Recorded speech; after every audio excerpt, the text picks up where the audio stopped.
Igreja, vamos abrir nossa Bíblia em Isaías 45, 3. Pode usar o seu celular, irmãos, depois desligue o seu celular para que você possa ouvir a palavra de Deus. Vamos ficar de pé ainda só para ler esse texto, depois vocês podem se assentar. E o teu povo, vamos lá. Santo, Senhor Rei dos Reis. Isaías 45, 3. Abra aí, Isaías. Santo, para sempre.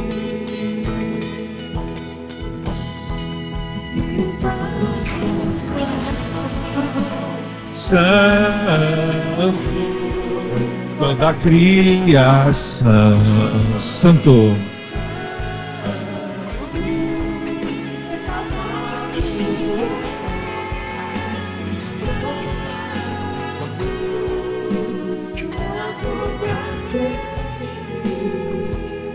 E diz assim: darei a você os tesouros escondidos e as riquezas encobertas, para que você saiba que eu sou o Senhor, o Deus de Israel, que o chama pelo seu nome. Vamos ler todos juntos, independente da sua versão. Vamos ler em voz alta.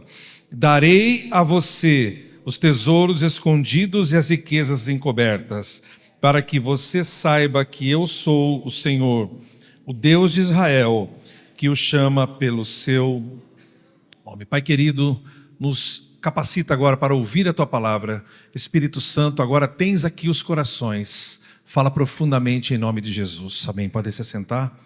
Irmãos, hoje o nosso tema é sobre tesouros escondidos e riquezas encobertas.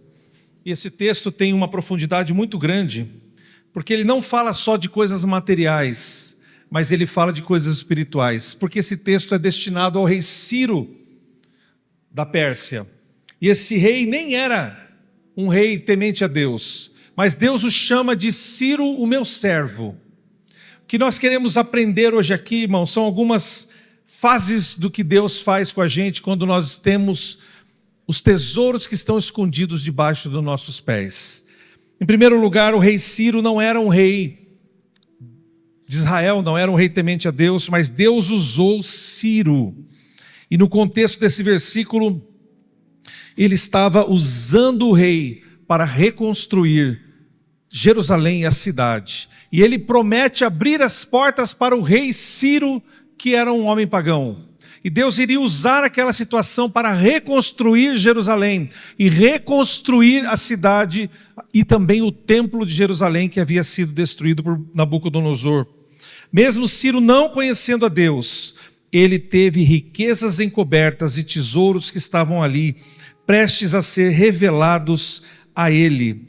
Irmãos, o que são os tesouros escondidos? São tesouros que estão não revelados ainda, representam bênçãos e propósitos. Quantos acreditam que Deus tem um propósito na sua vida? Então Deus, para que este propósito aconteça, é preciso que à medida que a gente vá avançando, Deus vá abrindo portas. Concordam comigo, sim ou não? E Ele vai abrindo portas e revelando tesouros para nós, que nós precisamos. Porque nós precisamos viver, irmãos, os impossíveis de Deus. Se eu controlo as coisas estão somente no meu controle. Se você consegue controlar o seu tempo, a sua saúde, o seu dinheiro, dá-se uma falsa impressão de que você é o senhor da sua vida. Mas a mais falsa sensação é você achar que você é o senhor da sua vida. Porque nós somos tentados a pensar que nós somos donos da nossa vida. E que Deus está dizendo aqui que através de Ciro, através de uma pessoa improvável, Ele também nos traria essas bênçãos espirituais que estão na Escritura. A primeira coisa que nós vamos aprender aqui, irmãos, é que Deus pode usar qualquer pessoa para abençoar a sua vida. Inclusive pessoas que não conhecem Jesus, pessoas que não temem a Jesus, pessoas que nem gostam de crente. Deus pode usar pessoas improváveis para abençoar a sua vida. Como Ciro era uma pessoa improvável, Era um homem completamente pagão, mas Deus o chama de meu servo e abre os caminhos para que Ciro, sim, pudesse abrir os caminhos ao povo de Israel. E depois de 70 anos no cativeiro da Babilônia, aprendendo e apanhando, depois de 70 anos, eles voltam para a terra prometida, através da mão de um homem pagão. E isso, em outras palavras, irmãos, significa que Deus, Ele não tem dificuldades financeiras. Eu não vou fazer essa pergunta aqui, eu vou poupar vocês. Quantos estão em dificuldades? Se tiver um corajoso aí, eu quero ver. Mas não vou fazer, não precisa levantar. Mas quando nós estamos em dificuldades financeiras, nós achamos que o nosso Deus, Ele também está em dificuldades financeiras. Nós começamos a pensar, a modelar Deus com a nossa mente humana. Nossa, mas eu estou numa pendura, estou quebrado. E a gente começa a achar que Deus também é um Deus quebrado, Deus na pendura. A Bíblia diz que Deus é o dono do ouro e da prata. E nós vamos andar em ruas de ouro e de cristal. Eu aprendi um negócio lá em Minas. Fui em Ouro Preto, falei para vocês hoje de manhã. Algumas coisas eu aprendi. Está vendo, irmãos? Burro velho pega ensino, né? Os mais velhos falavam que burro velho não pega ensino. Mas pega. Eu aprendi que o ouro, ele vem junto com o cristal. Vocês sabiam disso? O ouro, ele vem agarrado com o cristal também.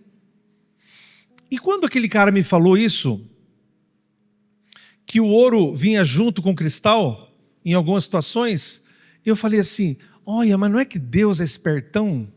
Porque a Bíblia diz que as ruas que a gente vai andar são de ouro e os processos químicos que Deus inventou no céu, eles estão na terra funcionando. Deixa eu dizer uma coisa para vocês, igreja. As coisas não acontecem aqui primeiro, para depois acontecer no reino espiritual. As coisas acontecem no reino espiritual, para depois acontecerem aqui na terra. As coisas acontecem no céu, e depois acontecem na terra. Jesus disse isso. Se vocês concordarem aqui, será concordado lá no céu. Então Deus é especialista em transformar o impossível no possível. Pensa agora, irmãos, José 3 anos naquela prisão, embaixo de tudo. José, em muitos momentos, se José fosse como eu, ou talvez como você, ele teria entrado numa grande depressão. Acusado de assédio sexual, julgado, condenado na prisão, vendido pelos irmãos, roubaram a capa dele, deve ter apanhado na prisão. E se eu e você injustamente estivéssemos presos, nós talvez estaríamos ou amaldiçoando a Deus ou desacreditando Deus. A Bíblia diz que José em nenhum momento fez isso. Sabe por quê, irmãos? No fundo do coração de José, ele sabia que ele estava na prisão, mas pisando em tesouros escondidos e riquezas encobertas. Deixa eu dizer para você que está numa pendura aí. O fato de você estar numa pendura não significa que o seu Deus está quebrado. O fato de você estar numa situação difícil não significa que embaixo dos teus pés não haja tesouros e riquezas escondidas. E nós temos, sabendo que os propósitos de Deus são os melhores para nós temos um texto em Jó, eu vou ler para vocês, os irmãos nem precisam abrir, Jó 28, que é um texto muito didático, irmãos, e que também nos traz uma revelação. Diz assim: na verdade, a prata tem suas minas, e o ouro que se refina tem o seu lugar. O ferro é tirado da terra, e da pedra se funde o cobre. Os homens põem termo à escuridão, até os últimos confins procuram as pedras ocultas nas trevas e na densa escuridão. Abrem as entradas para as minas, longe da habitação dos homens. são esquecidos pelos que passam por cima, e assim longe de todos ficam dependurados em cordas, balançam de um lado para o outro. Da terra procede o alimento, mas embaixo ela é revolvida como que pelo fogo. Nas suas pedras se encontra a safira, e há pó que contém o ouro. A Bíblia é tão sábia, irmãos, que aqui é descrição de extração de minérios de ferro, minérios importantes que a gente extrai hoje. E mais, a Bíblia está descrevendo uma mina. E o que acontece dentro de uma mina? Você fica escondido das pessoas.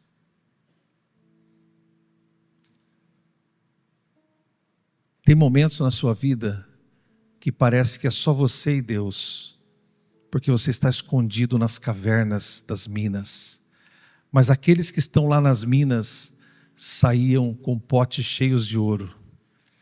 Irmão, a sua tribulação não é o fim, é que você está cavando cavernas dentro da mina de ouro, mas dia menos dia você vai achar o seu tesouro escondido. Recebe isso na sua vida. Estar na caverna escondido de todos, passando sofrimento e solidão, não significa uma derrota, mas significa que é um tempo que Deus colocou você na mina, para que de lá você extraia os grandes tesouros espirituais e materiais. As dificuldades da vida, elas acontecem para todo mundo. E a Bíblia diz que os mineiros ficavam pendurados em cordas, balançando de um lado para o outro. E ali eles ficavam escondidos daqueles que passam. Quantas vezes você olha a sua vida e diz assim: eu estou escondido, eu queria fazer sucesso, eu queria ser compreendido por mais gente, eu gostaria de ser ouvido por mais gente, eu gostaria que as pessoas me notassem, eu gostaria de que eu tivesse 1 milhão de seguidores. Deus está com você, iluminando a mina, para que você ache as pepitas de ouro na escuridão. A escuridão faz parte da nossa vida, mas nós temos lá atrás um mineiro que está dizendo aqui, bate ali, porque você vai achar as riquezas encobertas e os tesouros escondidos.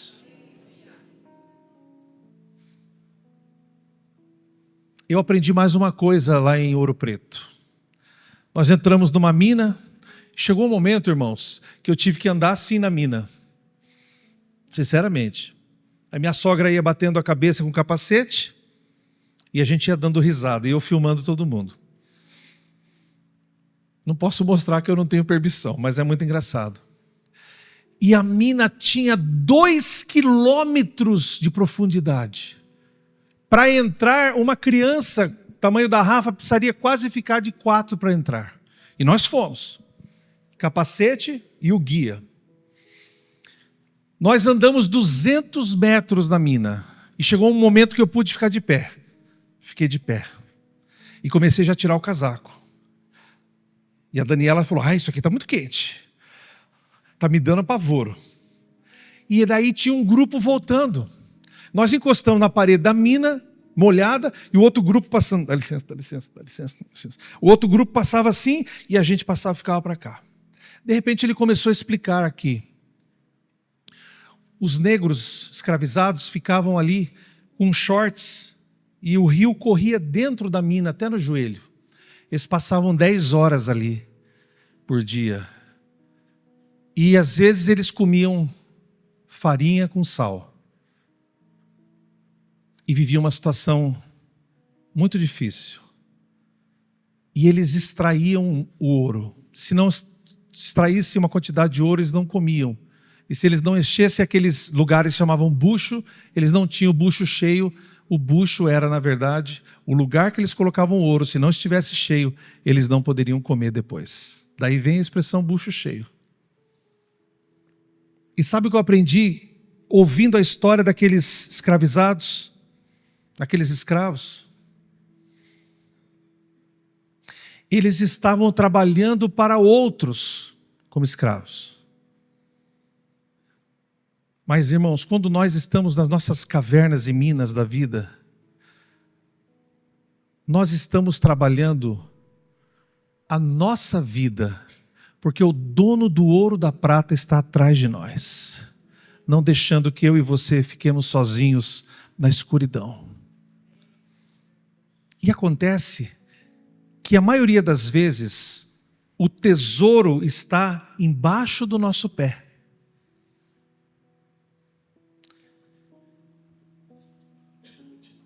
Eu quero ler para vocês Gênesis 36, que diz assim, 24.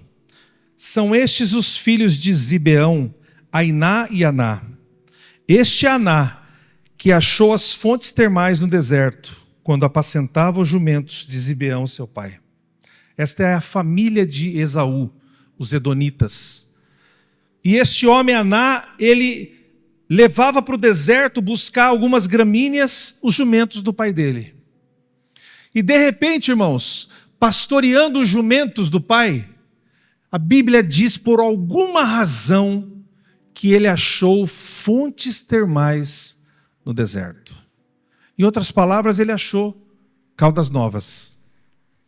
Ou ele achou Olímpia. Alguém já foi em Olímpia aqui? Ele achou uma fonte de riqueza, porque senão a Bíblia não teria dito isso.